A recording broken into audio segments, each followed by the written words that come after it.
IVF treatments పై 20,000 discount. Doctor consultation మరియు ultrasound scan ను ఉచితంగా అందిస్తున్నారు. 49 అంటే సంతానం, 49 అందమైన జీవితానికి స్వాగతం. నమస్తే కళ్యాణ్ గారు. వైఫ్ అండ్ హస్బెండ్ మధ్య ఇష్యూ అండి. ఇది ఒక డిఫరెంట్ ఇష్యూ అనిపించింది కళ్యాణ్ గారు. ఏంటంటే అతను పూర్తిగా అతని ఆధీనంలో ఉన్నటువంటి ఆర్థిక లావాదేవీలన్నీ కూడా ఈ అమ్మాయి తీసేసుకుంది. అతను ఏదో చెడు పనులు చేస్తున్నాడు ఏదో ఇష్యూ వల్ల. అయితే ఈ అమ్మాయి చేతిలోకి వచ్చాక అనుకోని కారణాల వల్ల కొంత డబ్బు ఈ అమ్మాయి పోగొట్టుకుంది. సో ఆ ఇష్యూతో సతమతం అయిపోతుంది. సహజంగా జరిగే విషయమే. బట్ తను ఒక సొల్యూషన్ కోసం వెయిట్ చేస్తోంది. మరి కాల్ చేసేద్దామండి. మేఘన.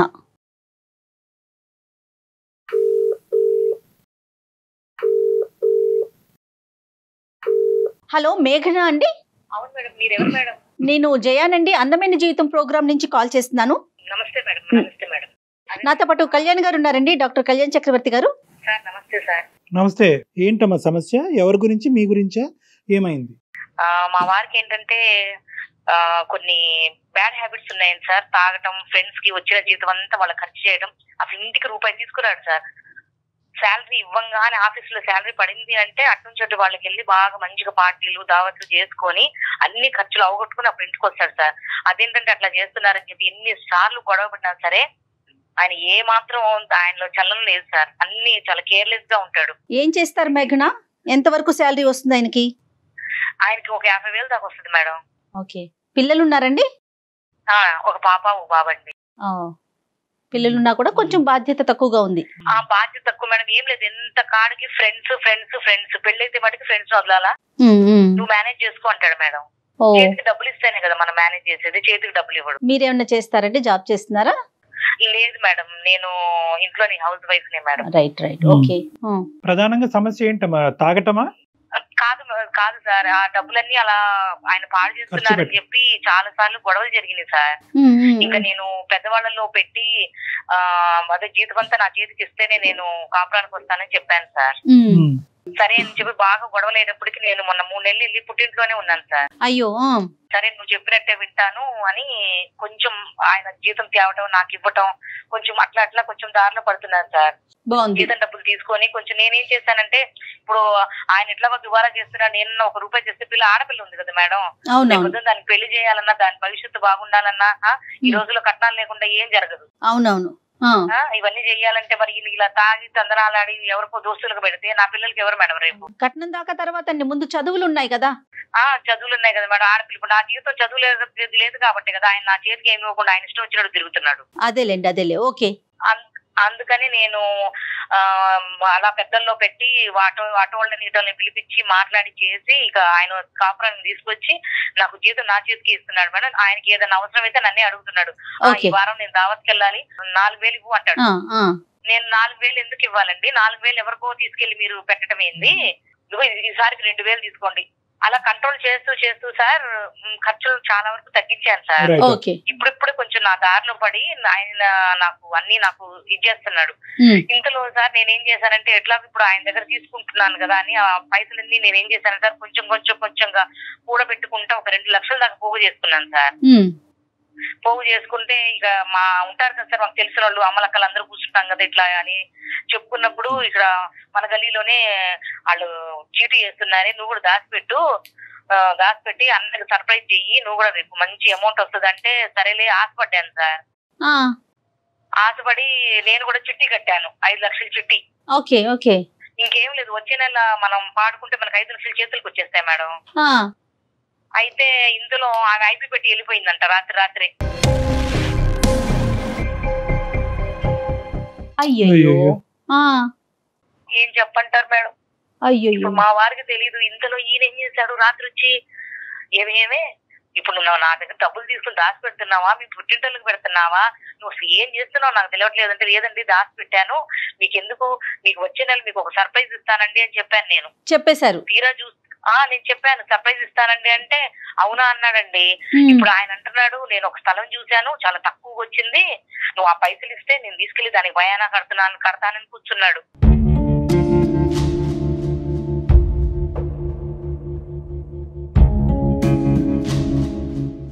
ఇప్పుడు నేను ఏం చేయాలో నా కాళ్ళు చేతులు ఆగట్లేదు ఒక సార్. నిమిషం మేఘనా, ఇప్పుడు మీరు తీసుకున్నటువంటి ఈ కంట్రోలింగ్ ఫ్యాక్టర్ వల్ల తాగుడు తగ్గిందమ్మా, ఖర్చు తగ్గింది, తాగుడు తగ్గింది, తగ్గింది సార్, రైట్? ఓకే, తాగుడు తగ్గింది, కొంచెం దావత్లు చేయటం, అంటే మా గురించి కొంచెం మనిషి మారాడు. ఈ మారటం అనే దానికి సంబంధించిన క్రెడిట్ నీకు ఇస్తున్నాడా మేఘనా? నీ వల్లే నేను మారాను, మనం ఇప్పుడు హ్యాపీగా ఉన్నాము, నువ్వు తీసుకున్న జాగ్రత్తలు, ఆ క్రెడిట్ అయితే వచ్చిందా మీకు? ఇస్తారు సార్, ఇస్తారు, బానే చూసుకుంటున్నాడు. ₹1 నేనేందంటే ఆయనకి ఏందంటే అనుమానం, నేనేందో తీసుకెళ్లి మా పుట్టింటోళ్ళకి పెడతానని. నేను ఎందుకు పెడతాను సార్? నాకు ఆడపిల్ల ఉన్నప్పుడు నేను మా అమ్మోళ్ళకి నేను ఎందుకు ఇస్తాను? నా పిల్లకి నేను చూసుకుంటాను. కాదు, ఈ సర్ప్రైజ్ ఇవన్నీ పక్కన పెడితే ముందు నుంచి ఇలా నేను చిట్టి పాడుతున్నాను, ఫైనల్ గా మనకి ఎంత అమౌంట్ వస్తుందని ముందు నుంచే చెప్పలేదు సార్. నేను చేసిన తప్పు ఏంటంటే ఆయనకి ఒక్కసారిగా 5 లక్షలు తీసుకెళ్లి ఆయన చేతిలో పెడదాం అనుకున్నాను సార్. ఓకే, నా కర్మ సార్, నా కర్మ, ఏం చేద్దాము? అంటే మీరేమనుకున్నారంటే కనుక మీరు మారటానికి ఇది గిఫ్ట్ అన్నట్టుగా అనుకున్నారు. అంతే సార్. కానీ మేఘనా చదువుకున్నారు కదా మీరు, ప్రైవేట్ వాళ్ళ వ్యక్తుల దగ్గర చిట్టీలు వేయకూడదని ఎంత ఎంత ఎలాంటి ప్రచారం జరుగుతా ఉంది మేఘనా? బాగా తెలియదు, లేచిన దగ్గర నుంచి తెల్లారి ముఖం చూసుకుంటాం మేము, వదినా వదినా అనుకుంటా. మేఘనా, ఇప్పుడు సమస్య ఏంటమ్మా? అంటే నీ నోటి ద్వారా ఇది చెప్పలేవా? నేను నాకు మీరు చేసేది ఇదేంది సార్? నాకు నిన్న పిచ్చి పిచ్చి ఆలోచనలు వచ్చింది సార్, చచ్చిపోదాం అనుకున్నాను. అయ్యో లేదు సార్, ఎందుకంటే ఇప్పుడు ఆయన అంతమంది ముందు ఆయన్ని గొడవ పెట్టి 10 మందిలో నేను ఇట్లా చేస్తున్నానని చెప్పి ఆయన దగ్గర పెత్తనమంతా నేను తీసుకొని నేనేదో ఉద్ధరిద్దామని నేను చేస్తే, నేను చేసిన ఆలోచన మంచిదే కానీ నా టైం బాగలేదు సార్.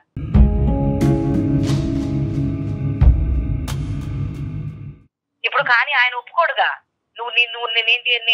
నేనేదో ఖర్చు పెడుతున్నానని చెప్పి నువ్వు తీసుకున్నావు, నువ్వు తీసుకెళ్లి చిట్టీలకు తగలబెట్టావు నువ్వు అని చెప్పి అసలు ఆ మనిషి ఎలా రియాక్ట్ అవుతాడో, ఆయన నేను ఎలా ఫేస్ చేయాలో. పోలీస్ కేసు ఏమైనా ఫైల్ అయిందమ్మా?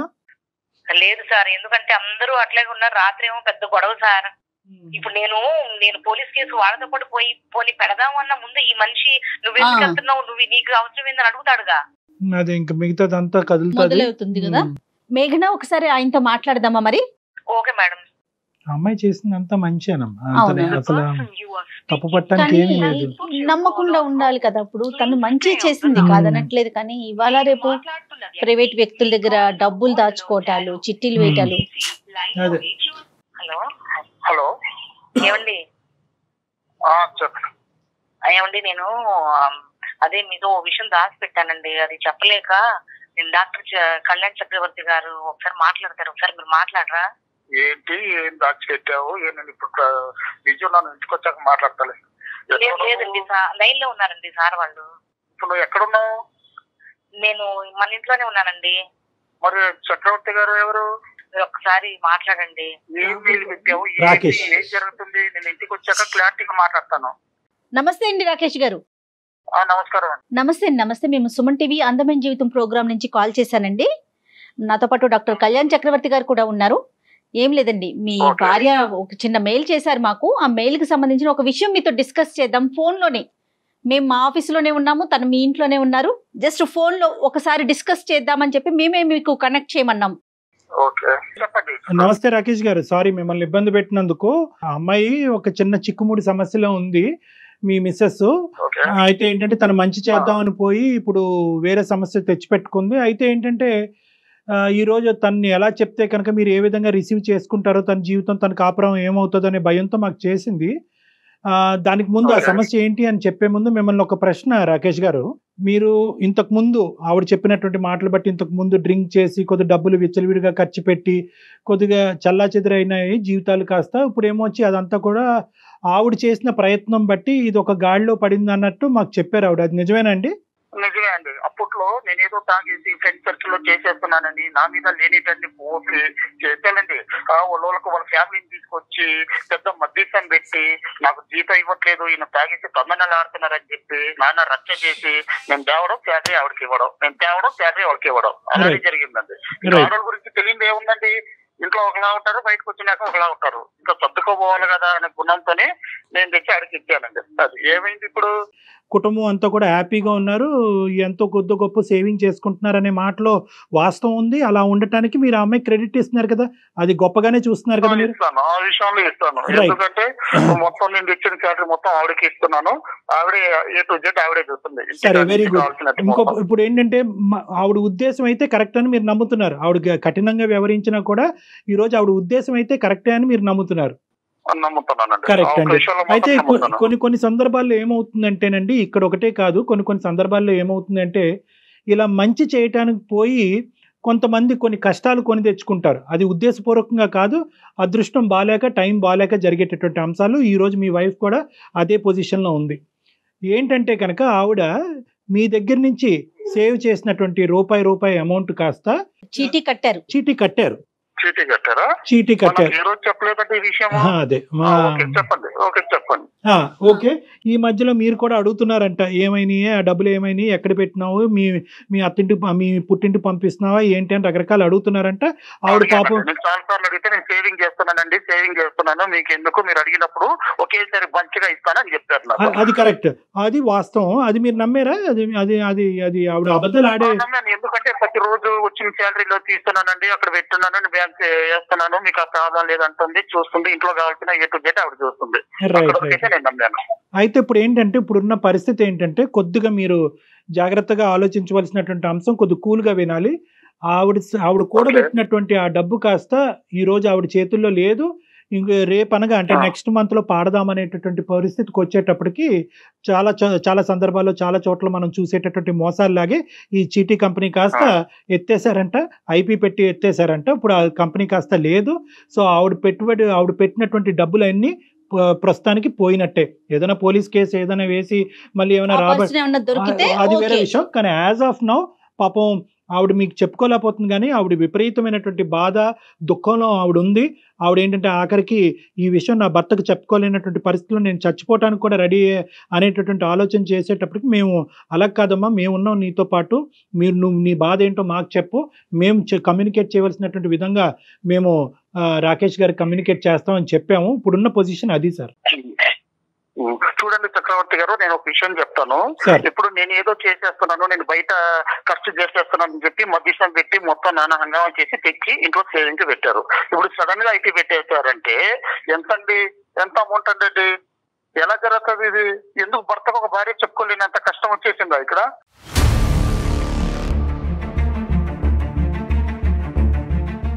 అంటే కాదు సార్, ఆవిడ ఉద్దేశం ఏంటంటే, కొద్దిగా మీకు ఈ రోజు నిజంగా ఆవిడ అనుకున్నటువంటిది జరుగుంటే కనుక మీరు చాలా సర్ప్రైజింగ్ గా ఉండేవారు, మీరు ఇంకా అద్భుతంగా ఫీల్ అయ్యి ఉండేవారు, మీ బాండేజ్ కాస్త ఇంకో లెవెల్కి వెళ్ళి ఉండేది.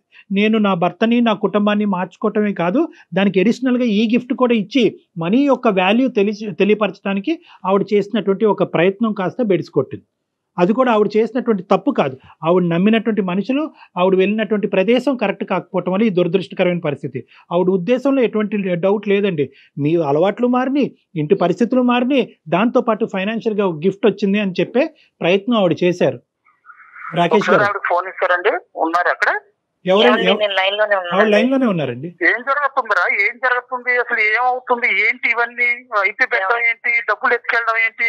మీకు ఎందుకు చెప్పలేదా నాకు ఇన్ని రోజులు? నువ్వు ఒక్క మాట చెప్పావా?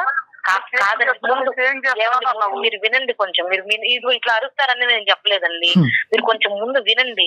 వచ్చే నెలలో పాడితే 5 లక్షలు వస్తాయి, ఒకేసారి తీసుకొచ్చి మీ చేతికి పెడదాం అనుకున్నానండి, సర్ప్రైజ్ అని. మరి నువ్వు మోసాలు జరుగుతున్నాయి, టీవీలు చూడట్లేదా, నువ్వు పేపర్లు చూడట్లేదా? ఏమండి మన ఇంటి ఎదురు వదిలినారండి, వదిన గారు చెప్పావా? బయట అదేదో బ్యాంకులో వేయవచ్చు కదా, హ్యాపీగా వినేవాళ్ళం కదా. బ్యాంకులో వేస్తే నేను ఆ రోజు నుంచి నువ్వు మధ్య షాప్ పెట్టినప్పటి నుంచి నేను ఏమైనా నేను అడిగానా ఏం చేస్తావు ఏంటి అని? లేదండి. మరి బయట ఇలాంటి మోసాలు జరుగుతున్నా నేను చీటీ కట్టాల్సిన అవసరం ఏమొచ్చింది? లేదండి, 4 లక్షలు కడితే ఇంకో 1 లక్ష కలిసి వచ్చింది కదా, లేని కట్టానులేండి.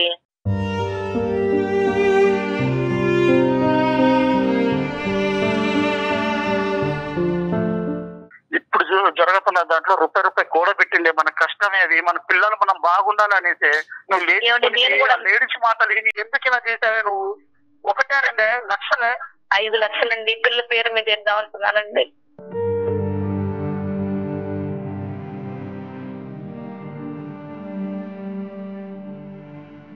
జీవితం బాగాలేకుంటే ఇలాంటి దగ్గర, అందుకే ఆడదానికి పెత్తన ఈ కూడా అంటారు, పెత్తన అయితే ఇలా ఉంటుంది. ఇక్కడ ఏంటంటే డబ్బు పోయింది అనేటటువంటి మాట వాస్తవం. మీరు బాధపడుతుంటే, ఆవిడ బాధపడుతుంటే మా గుండె కూడా తరుక్కుపోతుంది. కానీ ఇక్కడ ఉద్దేశం ఒక్కసారి ఆలోచించండి సార్. అది పోగొట్టుకున్న డబ్బులు మళ్ళీ తిరిగి సంపాదించుకోవచ్చు, కష్టపడండి మళ్ళీ సంపాదించవచ్చు. అది ఇక్కడ కాదు సమస్య. దయచేసి ఇప్పుడు వరకు ఈ కుటుంబాన్ని అంతా కూడా ఒక ప్లాట్ఫామ్ మీద తీసుకొచ్చి చాలా నైస్గా ఆవిడ స్టెబిలైజ్ చేసింది. దాన్ని ఇంకో మెట్టు ఎక్కించి మిమ్మల్ని సంతోషపెట్టి మిమ్మల్ని సర్ప్రైజ్ చేద్దామని అనుకున్నది ఆవిడ ఉద్దేశాన్ని తప్పుపట్టండి. పోయింది డబ్బు కాదనట్లేదు, వెళ్ళిన చోటు చేసినటువంటి ప్రాసెస్ తప్పు. ఆవిడ తెలివి తక్కువగా చేసింది. చాలామంది మన సమాజంలో తెలివి తక్కువగా చేసి రోజు వారి టీవీల్లోని పేపర్లో మీరు అన్నట్టు చాలా చూస్తున్నాం. కానీ ఏంటంటే ఆశకు పోయి ఒక 10 రూపాయలు ఎక్కువ వస్తాయనేటటువంటి ఉద్దేశంతో ఎక్స్ట్రా రిస్క్ తీసుకుని చాలామంది పోగొట్టుకుంటున్నారు. ఈవిడ కూడా అందులోనే కాలు పెట్టింది. కానీ ఉద్దేశం గురించి నేను చెప్తున్నా, ఉద్దేశం మంచిదా కాదా? మంచిదే అండి, ఉద్దేశం మంచిదే కాదనట్లేదు. ఎందుకంటే నేను ప్రతిసారి శాలరీ ఇచ్చినప్పుడల్లా ప్రతిసారి అడతాను, ఏం చేస్తున్నావు అంటే నేను సేవింగ్ చేస్తానని నేను ఎత్తి పెడుతున్నానండి, అన్ని నేను చూసుకుంటానంటే ఇంకా వద్దు అంటే ఇంకా సరే. నేను ఆ ఒక్క ఉద్దేశం మీదే నేను బయట ఫ్రెండ్స్ వెళ్ళట్లేదు, పార్టీలు వెళ్ళట్లేదు, వీకెండ్ మానేసుకున్నాను. సరే ఏదో హ్యాపీగా ఉందా అనుకున్నాను. భర్త బయటకు వెళ్ళినప్పుడైనా సరే, భర్త ఆఫీస్కి వెళ్ళినప్పుడు సరే, ₹1 ఎంత సేవింగ్ లో ఉందో చెప్పాల్సిన అవసరం భార్యకు ఉందా లేదా అది చెప్పండి మీరు క్లారిటీగా. ఒకటి సార్, ఇక్కడ ఏంటంటే మీరు ఎలా ఖర్చు పెడుతున్నారు అనే లెక్క ఆవిడకి తెలియాలి అనేటటువంటి రూల్ ఉన్నప్పుడు ఆవిడ ఎలా ఖర్చు పెడుతుంది అనేటటువంటి లెక్క కూడా మీకు కూడా తెలియాలి. ఇక్కడ అది అందులో that is very clear sir, అందులో ఎటువంటి డౌట్ లేదు. కానీ ఇక్కడ ఏంటంటే ఆవిడ ఉద్దేశం ఏంటంటే ఇది ఒక్కొక్క రూపాయి కూడబెట్టి ఒకేసారి సర్ప్రైజ్ ఇద్దాం అనేటటువంటి ఆలోచనతో ఆవిడ చేసినటువంటి స్టెప్పే. కానీ మీ దగ్గర ఉద్దేశపూర్వకంగా ఆవిడ ఖర్చులకు, ఆవిడ సంతోషాలకు ఆవిడేమి పర్సనల్గా ఏం వాడుకోలేదు ఇక్కడ. అది మీకు తెలుసు, మాకు తెలుసు. మీ భార్యగా ఏంటంటే అది మీకు అర్థమవుతుంది. ఆవిడ మాట్లాడినటువంటి పద్ధతులు, విధానాలు బట్టి మాకు కూడా కొంతవరకు అర్థమవుతుంది. ఎటొచ్చి ఏంటంటే ఇది జరిగింది కాబట్టి ఈ జరగటం వల్ల మీ మనసు విరిగిపోయి ఇంతకు ముందు వచ్చినటువంటి డిఫరెన్సెస్ మళ్ళీ పెరిగిపోకూడదు, మళ్ళీ పునరావృతం అవ్వకూడదు, మనస్పర్ధలు పెరగకూడదు. ఎందుకంటే ఈ ఫ్యామిలీ అంతా కూడా ఒక మంచి ఒక పొజిషన్కి వచ్చింది. సో ఇక్కడ మీరు మనీ పోయింది అని చూస్తే కనుక ఆవిడ మీద నెగిటివ్ వైబ్రేషన్ వస్తుంది. కాదు, ఆవిడ ఉద్దేశం కరెక్ట్, పోయిన డబ్బులు ఎలాగ పోయినాయి, నా భార్య పెర్ఫెక్ట్, నా కుటుంబం గురించి ఆవిడ ఏమన్నా చేయడానికి రెడీ అని అనుకుంటే కనుక మీ ఇద్దరు బాండింగ్ ఇంకా పెరుగుతుంది. కానీ పాప ఆవిడ ఉద్దేశం కరెక్ట్, అది కళ్యాణ్ గారు అంటున్నట్లుగా.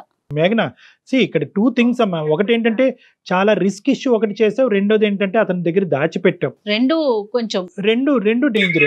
నేను దాచిపెట్టడం అంటే సార్, మా వారికి నేను అంత ఒక్కసారిగా 5 లక్షలు తీసుకుని ఇదిగోండి రూపాయి పోగు చేసి మీకు సర్ప్రైజ్ చేద్దామని దాచిపెట్టాను. కానీ మా వారు చెప్పకూడదు అనేది నా ఉద్దేశం కాదు. ఇక్కడ ఇంత తెలివితేటలు ఉపయోగించారు కదా ఆయనకి సర్ప్రైజ్ చేయాలని. మరి ప్రైవేట్ గా ఒక వ్యక్తుల్ని నమ్మి ఎలా చిట్టి వేశారండి? ఎన్ని పథకాలు లేవు, ఎన్ని గవర్నమెంట్ బ్యాంక్స్ లేవు. 5 లక్షలు వస్తాయన్నారు మేడం. 5 లక్షలు వస్తాయని ఆశపడ్డాను మనుషులు. ఒకటి మేఘన, ఏంటంటే ఇప్పుడు మీరే ఇందాక అన్నారు, అమ్మలక్కలో ఎవరో అన్నారు కదా, ఏదైనా కూడా మీ ఇంటి పరిస్థితులు బట్టి మీరు ఏదైనా ఒక నిర్ణయం తీసుకోవటం అనేటటువంటి చాలా ఇంపార్టెంట్ అమ్మా. మీ భర్త, అతని సంపాదన, ఇంటి వ్యవహారాలు, పద్ధతులు, మీ ఇద్దరి మధ్యన ఉండే అండర్స్టాండింగ్ బట్టి ఎవరికి వాళ్ళు నిర్ణయాలు తీసుకోవాలి. వాళ్ళు ఏదో చెప్పారు, వదిన గారు ఏదో చెప్పారు, పక్కింటి ఆంటీ ఏదో చెప్పింది అంటే కనుక ఇప్పుడు మీకు వచ్చిన కష్టం ఆవిడకి వచ్చింది కాదనట్లేదు. కానీ వాళ్ళ భర్త ఆవిడని అర్థం చేసుకునే విధానం, మీ భర్త మీ మధ్యన ఉండేటటువంటి బంధం చాలా వ్యత్యాసం ఉంటుంది. సో కాబట్టి ఏంటంటే మీ పరిస్థితులు బట్టి, మీ ఇంటి వ్యవహారాలు బట్టి మీరు నిర్ణయాలు తీసుకోవాలి. కేవలం చెప్పుడు మాటలకు పోయి ఏదో క్లిక్ అవుతే ప్రతిదీ లాటరీ టికెట్ కింద తగులుతుంది అనే ఉద్దేశంతో అన్నెసరీ రిస్క్ తీసుకుని జీవితాన్ని వ్యర్థపరచుకోవద్దు. సో మీకు ఈ రోజు చాలా పెద్ద పాఠం నేర్చుకున్నారు. ఎటొచ్చి ఏంటంటే ఇక్కడ మీకున్న అదృష్టం ఏంటంటే మా ద్వారా ఈరోజు నేను అనుకోవటం, రాకేష్ గారు ఒక మాట, మీకు ఇష్యూ అర్థమైనట్టే మేము భావిస్తున్నాం. అర్థమైంది చక్రవర్తి గారు. కాకపోతే ఒకటండి, ఎప్పుడైనా సరే ఒక భర్త ఆఫీస్కి వెళ్ళి మంత్లీ సేవింగ్ చేసినప్పుడు ఆ భర్త కష్టం ఏంటి, నేను ఎలా మార్చుకున్నాను, నేను నా మొగుడుకు చెప్పుకోవాలి అన్న ఒక భార్య ఆలోచిస్తే ఇన్ని జరగవండి. ఇప్పుడు ఒక్క మాట ఆవిడ నేను ఇట్లా చీటీ వేస్తున్నానంటే నేను జాగ్రత్త పడేవాడిని, వద్దు బ్యాంకులు వేద్దాం, లేదంటే ఇంకోటి చేద్దాం అని ఆవిడ చెప్పకపోవడంతోనే ఎంత పెద్ద విషయం అయింది. రాకేష్ గారు, నేను మిమ్మల్ని అస్సలు ఆవిడ ఖచ్చితంగా చెప్పవలసింది ఈ సర్ప్రైజ్లు గిప్రైజ్లు అనే సబ్జెక్ట్ లేకపోతే కనుక ఈరోజు అందరూ హ్యాపీగా ఉండేవాళ్ళు, మా అవసరం కూడా మీకు పడి ఉండేది కాదు. కానీ ఇక్కడ ఏమైందంటే ఆవిడ కొంతకాలం ఒక అభద్రత అనేటటువంటి ప్రయాణం చేసింది మీతో పాటు. మీరు విచ్చలవిడిగా ఖర్చు పెట్టడం, ఫ్రెండ్స్, వీకెండ్స్, పార్టీస్, తాగటం, ఇలాంటి వ్యవహారాలన్నీ చూసేటప్పటికి ఇప్పుడిప్పుడే ఆవిడకి ఒక నమ్మకం కలుగుతుంది. ఓకే, నా భర్త ఇప్పుడు గాడిలో పడుతున్నాడని. ఎప్పుడైతే కనుక ఇప్పుడు వరకు సేవ్ చేసినటువంటి ఈ పెద్ద అమౌంట్ తిరిగి మీ చేతుల్లో పెడితే కనుక మళ్ళీ ఆ పాత రోజులు వస్తాయేమో అనేటటువంటి భయంతో, అభద్రతతో తీసుకున్నటువంటి ఎక్స్ట్రా కాషన్ అది కాస్త బెడిసికొట్టింది. కానీ ఇంకో ఉద్దేశం అయితే కాదండి. మీ దగ్గర దాచిపెట్టి ఆవిడ వెళ్ళి ఇంకో విధంగా ఖర్చు పెట్టింది అనుకోండి, మీ దగ్గర దాచిపెట్టి మీరు అనుకున్నట్టుగా వెళ్ళి వాళ్ళ పుట్టింట్లో ఎక్కడో పంచడం జరిగింది అనుకోండి, అప్పుడు మీరు నిలదీయండి, అడగండి. అది పాయింట్గా. కానీ ఇక్కడ ఏంటంటే ఆ క్లారిటీ ఆవిడకి ఇంతకు ముందు ఏదైతే ఆవిడ చూసిందో అది ఇప్పుడిప్పుడే ఆవిడకి ఒక బలం వస్తుంది అనమాట. ఓకే, మారాడు. ఎప్పుడైనా డబ్బు చూస్తే మళ్ళీ మా మనిషి మొదటికి వస్తాడనే భయంతో ఆవిడ కొద్దిగా అతి జాగ్రత్తగా వ్యవహరించింది. మీకు చెప్పకుండా ఆవిడ నడిపింది. అది కాస్త మీకు ఇంకా అవమానంగానే అనుమానాస్పదంగా మారింది. చూసావా నీ తొందరపాటు వల్ల ఎంత ఇదైందో చూసావా? నేను ఫస్ట్ చెప్తానే ఉన్నాను, నన్ను నువ్వు మాట్లాడడం కోసం ఎన్ని అవస్థలు పడ్డావో నేను అది కూడా చెప్తున్నాను. నీకోసమే నీ వీకెండ్ వదిలేశాను, పార్టీస్ వదిలేశాను, ఫ్రెండ్స్ వదిలేశాను, పబ్బులు వదిలేశాను. ఎందుకు? ఏమంటే మా పిల్లలు ఏమైపోతారో అన్నావు. నేను సరే పోనీ ఆడదాన్ని మాట వినాలా? మా అమ్మ తిట్టింది, మా నాన్న తిట్టారు, మా మేనత్తయ్యలందరూ అన్నారు. వాళ్ళ మాటలు ఏమైనా పట్టించుకున్నానా? పట్టించుకోలేదు. ఎందుకు నీకు తెచ్చిచ్చాను నేను శాలరీ? ఎందుకు తెచ్చిచ్చాను? ఏదో ఇంట్లో చేస్తున్నావు కదా అనేసి నిన్ను నమ్మే కదా ఇచ్చాను. ఏ రోజైనా నన్ను ఈ విషయం డిస్కస్ చేసావా? బయట టీవీలు చూడట్లేదా? బయట న్యూస్ చూడట్లేదా? మోసాలు, దగాలు, చీటీలు, అవి ఇవి అనేసి ఒక్క విషయం నాతో చెప్పుంటే సేవ్ అయిపోయేది కదా. ఈ రోజు ఇంత పరిస్థితి వచ్చేదా మనకు?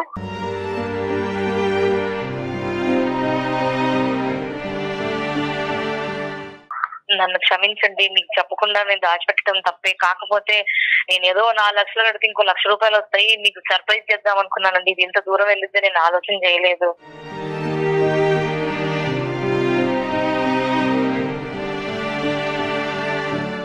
ఆవిడకి పూర్తిగా అర్థమైంది, మీరు కూడా ఆవిడని అర్థం చేసుకున్నారు. కాబట్టి ఇక ముందు నుంచి ఈ సబ్జెక్ట్ గురించి ఎక్కువ డిస్కస్ చేయకుండా అక్కడ దగ్గరలో పోలీస్ స్టేషన్కి వెళ్ళి మీరు కూడా ఒక కంప్లైంట్ పెట్టి ఏదన్నా ఒక చిన్న అవకాశం ఉంటే కనుక భగవంతుడి దయ వల్ల ఆ ప్రయత్నం అయితే చేయండి. లేదంటే మీ కష్టాన్ని మళ్ళీ మీరు నమ్ముకుని ఒక నమ్మకంతో ముందుకు ప్రయాణం సాగించండి. తప్పకుండా సార్. ఏమండి సరే పోనీ ఇంకా ఏడవకు. ఎందుకు ఏడుస్తున్నావు? అయ్యేదా అయిపోయింది, ఇంకోసారి తెచ్చుకున్నావు. నువ్వు కష్టపడు. నీకు మన డబ్బులు తీసుకుపోయినా ఆమె వద్దు. ఆవిడ ఉసురు తగలుతుంది, ఈవిడ పోతుంది, ఈవిడ చేస్తారు. వద్దు. మన పిఎస్కి వెళ్ళి కంపెనీ నీలాంటి వాళ్ళు 100 మంది ఉన్నారు. ఇవాళ న్యూస్ కూడా వచ్చింది, డైలీ ఆటో న్యూస్ వచ్చింది, చీటీల పేరుతో మోసం అని. నువ్వు బయట మీటింగ్ మానేసి ముందు వెళ్ళి ఆ టైలరింగ్ వచ్చు. నీకు ఏదో ఒకటి నా శాలరీలో నీకు షాప్ పెట్టిస్తాను, ఆ టైలరింగ్ నేర్చుకో. ఇద్దరం కష్టపడతాం, పిల్లల కోసం వేద్దాం. ఇంకా నుంచి చీటీలు గీటీలు అన్ని వదిలి ఈ ఆడవాళ్ళని మానేసాయి. మీరు చెప్పినట్టే వింటానండి, మీరు ఎట్లా చెప్తే అట్టగా. సూపర్. నేను ఇదే చెప్తున్నాను, ఇంకోసారి కానీ ఇలాంటివన్నీ నువ్వు వదిలి, నువ్వు బయట మీటింగ్లు ఆ అక్క చెప్పింది, ఈ ఆంటీ చెప్పింది, వీళ్ళతో వదిలి. నీకు టైలరింగ్ వచ్చు, నీకు నేను టైలరింగ్ పెట్టిస్తాను, లక్షణంగా టైలరింగ్ కుట్టు. ఇద్దరం కష్టపడదాం, ₹30 ఇంకా నుంచి బ్యాంకులో వేసుకుందాం. నేను అంత దుర్మార్గులు కాదే. నాకు ఒక్కసారి నా ఫోన్ చేసి ఇలా జరిగిందండి అనేసి అన్నావా? భయపడింది. ఖచ్చితంగా మీరు కంప్లైంట్ చేసే ప్రయత్నం చేయండి. ఓకేనమ్మా. Madam, thank you so much sir. మీకు ఎప్పటికీ రుణపడి ఉంటాను. అయ్యో పర్వాలేదండి. నమస్తే కళ్యాణ్ గారు. ఇలాంటివి ఎక్కువ వింటూ ఉంటామండి. ప్రైజ్లు ఒకటి, సర్ప్రైజ్లు ఒకటి. చాలా మంది ప్లాన్ చేస్తూ ఉంటారు. ఎప్పుడైతే సర్ప్రైజ్ అంటారో ఖచ్చితంగా అది బెడ్స్ కొట్టుతుంది. అది చూడండి, ఇప్పుడు ఇది డబ్బులతో కూడుకున్నది కాబట్టి సరిపోతుంది. అది ఇంకొక విషయం అనుకోండి, అది ఎక్కడి దాకా వెళ్ళిపోతుంది కదండి. అసలు ఇవి వర్కౌట్ కావంటారు. ఎందుకు ఇలాంటి ఆలోచనలు వస్తూ ఉంటాయి?